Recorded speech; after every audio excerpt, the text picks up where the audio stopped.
Now, Vanessa, hopefully everything's working again. And let's have a look at the emergency summit held by the Arab League.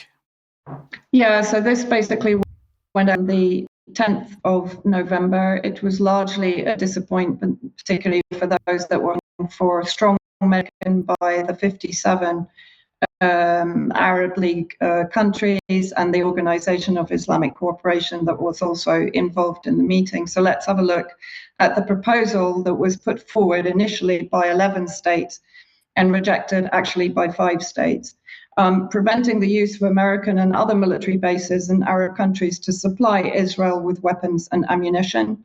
2, freezing Arab diplomatic, economic, security, and military relations with Israel. 3, threatening to use oil and Arab economic capabilities to pressure to stop the aggression. 4, preventing Israeli civil aviation flying in Arab airspace. 5, for Arab ministerial committee that will travel immediately to New York, Washington, Brussels, Geneva, London, and Paris in order to convey the Arab summit's request to stop the Israeli aggression against Gaza. So let's see the states that actually both proposed this plan and endorsed it: Palestine, Syria, Algeria, Tunisia, Iraq, Lebanon, Kuwait, Qatar, Oman, Libya, and Yemen. Opposed Saudi Arabia, Egypt, Jordan, also Djibouti and Mauritania. Obviously for Saudi Arabia, the normalization process is still on the table, as they've made perfectly clear, normalization with Israel. Bashar al-Assad's speech was recognized as being one of the strongest at the summit, and I will just summarize it in the next slide.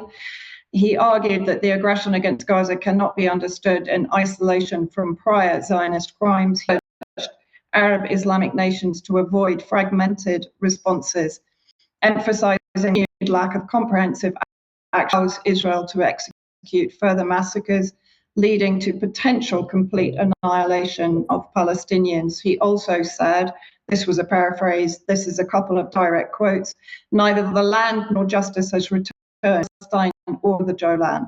This situation has produced an equation. The more Arab capitulation towards Israel, the more Zionist ferocity towards us. The more we extend our hand, the more massacres against us.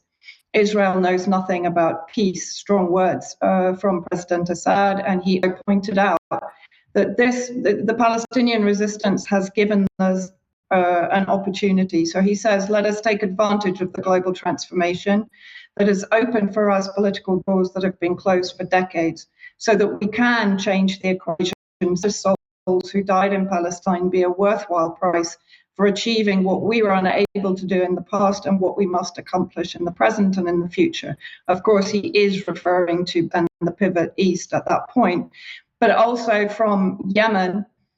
They've put out a statement, I've crossed out Houthi because this is a misrepresentation, particularly by Western media. It's a coalition government of more than 36 representative political entities inside Yemen.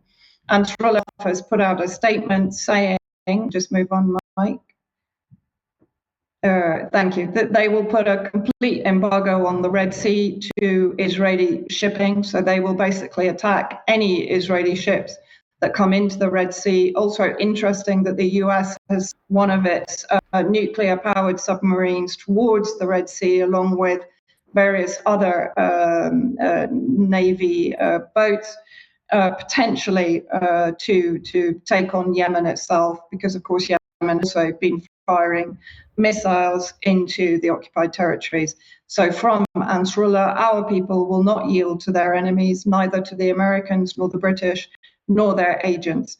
No one will ever change our humanitarian, ethical, and faithful stance. So strong words from Yemen, back strong action. Okay, thank you, Vanessa.